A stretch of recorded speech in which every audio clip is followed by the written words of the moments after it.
حضرت نوح علیہ السلام کی اولاد میں ایک بہت ڈومیننٹ پرسنالٹی پیدا ہوئی، ان کا نام عاد تھا، انہی کے نام کے اوپر یہ قوم عاد جس میں شرک کیا، عقائد آگے، تو اللہ تعالیٰ نے ان کی طرف ہود علیہ السلام کو پیغمبر بنا کے بھیجا۔ وَإِلَىٰ عَادٍ أَخَاهُمْ هُودًا، اور ہم نے قوم عاد کی طرف ان کے بھائیوں میں سے ہود کو بھیجا۔ بھائیوں سے مراد انہی کی اسی قبیلے میں سے، اسی اسپیشی میں سے، تاکہ وہ کوئی ان کو اس طرح ایکسیپٹ نہ کریں کہ یہ کوئی باہر کا آدمی ہے، ورنہ تو ایکسیپٹیبلٹی نہیں ہوگی۔ قال یا قوم اعبدوا اللہ، انہوں نے بھی وہی بات کی نوح علیہ السلام علیہ، اے میری قوم عبادت کرو اللہ کی، ما لکم من الہ غیرہ، تمہارا کوئی معبود نہیں ہے سوائے اس اکیلے اللہ کے، افلا تتقون، کیا تم ڈرتے نہیں ہو؟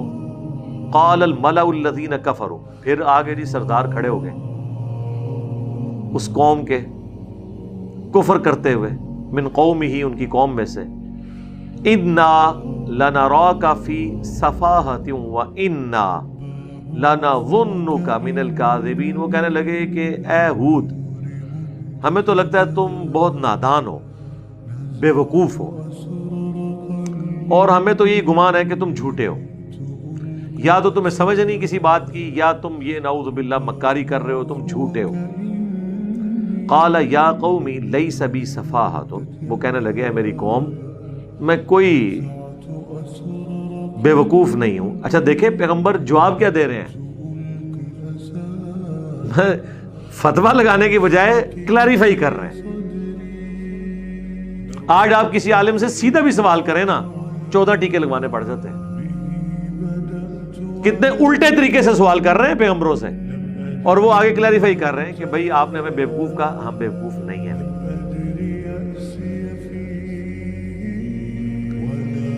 وَلَٰكِنِّي رَسُولٌ مِّن رَّبِّ الْعَالَمِينَ، بلکہ میں تو رسول ہوں اس رب کی طرف سے جو سارے جہانوں کا پالنے والا ہے۔ أُبَلِّغُكُمْ رِسَالَاتِ رَبِّي، اور ڈیوٹی کیا ہے میری، تاکہ میں پہنچا دوں تمہارے تک میرے رب کا پیغام۔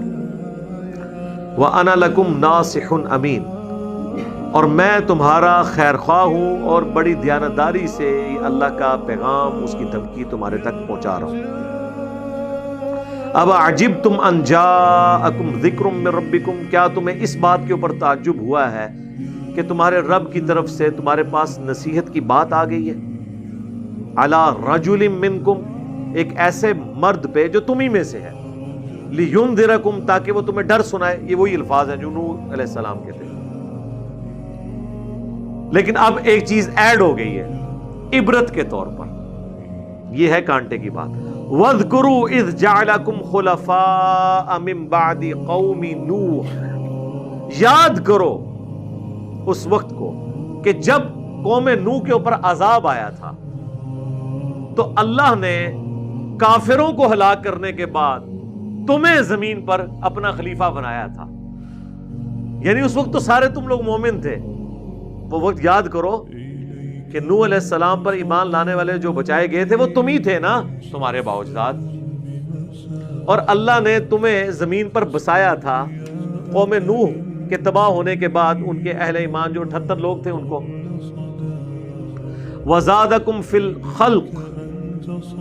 الْخَلْقِ بَسْطَةً، اور بڑھا دیا تمہیں اللہ تعالیٰ نے جسمانی لحاظ سے، قد و قامت کے اعتبار سے، یعنی طاقت دے دی۔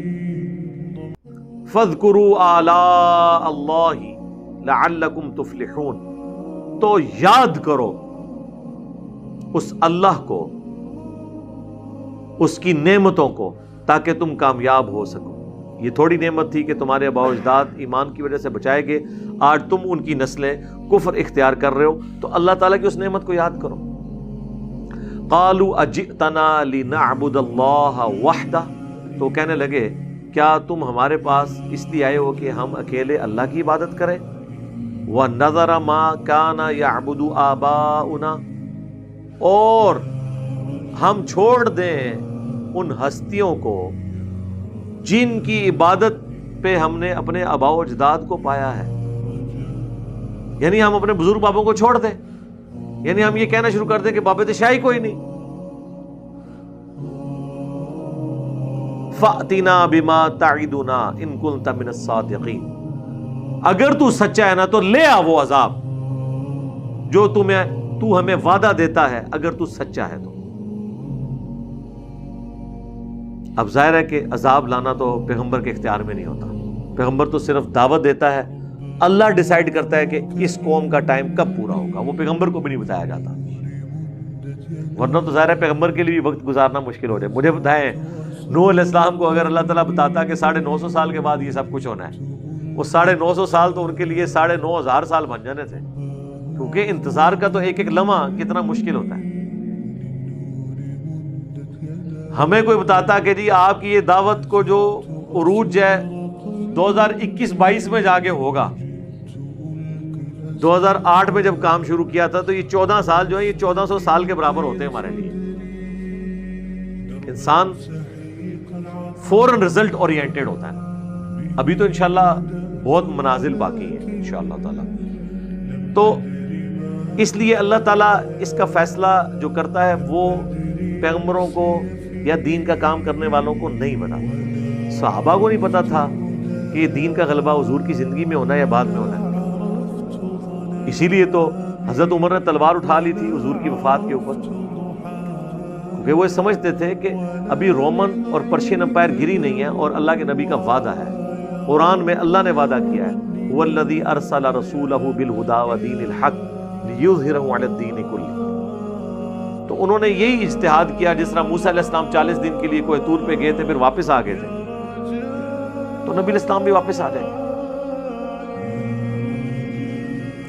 اور یہ تو ان کو بالکل نہیں پتا تھا کہ میں بھی خلیفہ بنایا جاؤں گا اور میرے دور خلافت کے اندر یہ سب کچھ ہوگا، جب تک ہو نہیں گیا. پر اللہ کی حکمت ہے اس کے اندر، ورنہ انسان کے لیے زندگی گزارنی مشکل ہو جائے.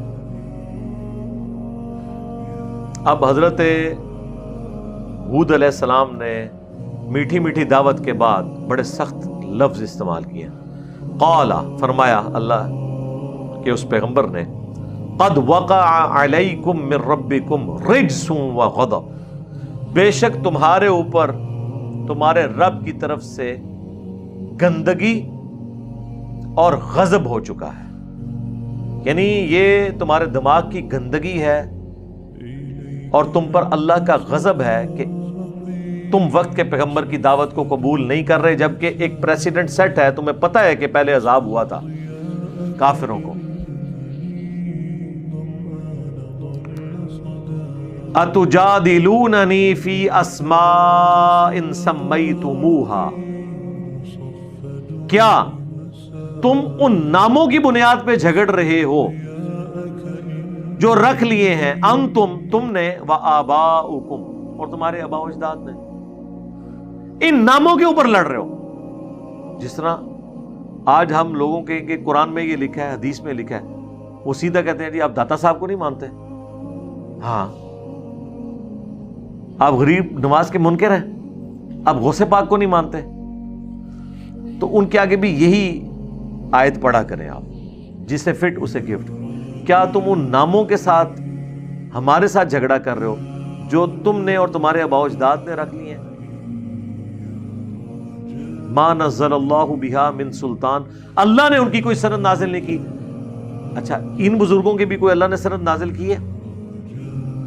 پڑھتے ہیں قرآن سے، الا ان اولیاء اللہ لا خوف علیہم ولا هم یحزنون، نام ان کے لینے شروع کر دیتے ہیں. وہ یہ تو قرآن کے بعد آئے ہیں. قرآن کے زمانے کے اولیاء تو صحابہ اور اہل بیت ہیں. نہیں جی وہ سلسلہ قیامت تک جاری ہے. قیامت تک جاری ہے تو پھر آپ کا فرقہ کون سا ہے؟ جی میں بریلوی ہوں. تو پھر یہ اشرف تھانوی صاحب بھی وہ ولی اللہ ہی ہے نا؟ نہیں جی نہیں، مریض الامت ہے. نہیں وہ تو دیوبندی تو اسے حکیم الامت کہتے ہیں. اور جی وہ کہتے ہیں نا، تو کون ہے؟ کہتے ہیں جی احمد بریلوی صاحب. نہیں وہ دیوبندی تو انہیں کہتے ہیں مجدد دین بدعت. اور جی وہ کہتے رہے نا جی ہم تو مانتے ہیں نا جی. یعنی بزرگ اپنے اپنے، یہ اولیاء اللہ نہیں ہے، یہ فرقوں کے اولیاء ہیں. یہ صرف اولیاء ہیں، یعنی کہ من دون ہی اولیاء. اللہ کے مقابلے پہ جو سورۃ الاعراف کے سٹارٹ میں آیا تھا، من دون ہی اولیاء. اولیاء کا خوب یہاں پہ ذکر ہوگا سورۃ الاعراف میں. اللہ نے کوئی ان کی سند نازل نہیں کی. فانتظروا، پس انتظار کرو تم. انی معکم من المنتظرین، میں بھی خود انتظار کرنے والا ہوں. میں کون سا عبد القادر جیلانی ہوں کہ نگاہ ماروں اور تمہیں بھسم کر دوں. میں تو رسول ہوں. یعنی یہ بھی رزلٹ اس میں نکل رہا ہے نا. کہیں گے کتنے لکھے ہے؟ وچ لکھے ہے نا. جس صفحے پہ یہ لکھا ہے کہ عبد القادر جیلانی قبر میں آ جائیں گے فرشتوں سے جھگڑا کرنے، اسی صدر میں یہ بھی لکھا ہوا ہوگا نا. جب آپ اس طرح کی ڈاکٹرن کھڑی کریں گے تو ہم پھر اس کے جواب میں یہی بات کریں گے. تو میں بھی انتظار کروں گا کہ اللہ فیصلہ کرے. اس آیت کا نمبر کیا ہے سورۃ الاعراف میں؟ 71 جو میں نے ریکارڈ کرایا تھا نا، اس میں میں نے یہی آیت پڑھی تھی، اور میں نے اسی آیت کی نسبت اس لیکچر کو دی تھی. انڈیا اور پاکستان کے بزرگوں کی 19 گستاخانہ عبارات کا تحقیقی جائزہ. وہ خیر by chance he 71 number lecture تھا، تو میں نے پھر قرآن میں نا اس کی کوئی نسبت تلاش کرنی تھی. تو یہ مجھے پھر نسبت ملی، تو میں نے اس کے سٹارٹ میں بھی یہ آیت پڑھی تھی 71A اور 71B کے، کہ اتجادلوننی فی اسماء سمیتموہا انتم وآباؤکم. ان ناموں کے ساتھ تو نہ جھگڑو. تو خیر اس کے بعد پھر میں نے آپریشن کیا ان ناموں کا، اور رزلٹ آپ کے سامنے ہے. اللہ کے فضل سے وہ کینسر ختم ہو گیا، اللہ کا شکر ہے. فَأَنْجَيْنَاهُ وَالَّذِينَ مَعَهُ، تو نجات دی ہم نے حضرت ہود کو اور ان کے ساتھیوں کو، برحمت منا، اس رحمت سے جو ہماری طرف سے خاص تھی. وَقَطَعْنَا دَابِرَ الَّذِينَ كَذَّبُوا بِآيَاتِنَا، اور کاٹ کے رکھ دی ہم نے جڑ ان لوگوں کی جو ہماری آیات کو جھٹلایا کرتے تھے. وَمَا كَانُوا مُؤْمِنِينَ، اور جو ایمان لانے والے، بات ماننے والے نہیں تھے. اللہم احسن عاقبتنا فی الامور کلیہا واجرنا من خزی الدنیا وعذاب الآخرہ. رضیت باللہ ربا وبالاسلام دینا وبمحمد نبیا. اللہم من احییتہ منا فاحیہ علی الاسلام ومن توفیتہ منا فتوفہ علی الایمان. آمین. پھر جی حضرت ہود علیہ السلام کے ساتھ اہل ایمان بچ گئے. قوم ہود کے اوپر عذاب آیا، بڑا سخت عذاب آیا. 7 راتیں اور 8 دن تک مسلسل ان پہ آندھی چلتی رہی. کٹے ہوئے کھجور کے تنوں کی طرح وہ گرے پڑے تھے. کیسے وہ لاشیں بکھری پڑی ہوئی تھی ان کی. اہل ایمان بچ گئے. اب دنیا میں صرف اہل ایمان ہی ہونے چاہیے تھے، لیکن وہی پھر سائیکل ریپیٹ ہوا. تاریخ اپنے آپ کو دہراتی ہے. حق اور باطل کی جنگ کشمکش جاری رہتی ہے. پھر اس امت کے اندر وقت گزرنے کے ساتھ ساتھ مشرکانہ اوہام، شرکیہ ایکٹیویٹیز، دنیا کی محبت کے غلبے کی وجہ سے، شیطان کے انفلوئنس کی وجہ سے، نفس کے غلبے کی وجہ سے آنا شروع ہوئی. پھر 2 پارٹیاں بن گئیں.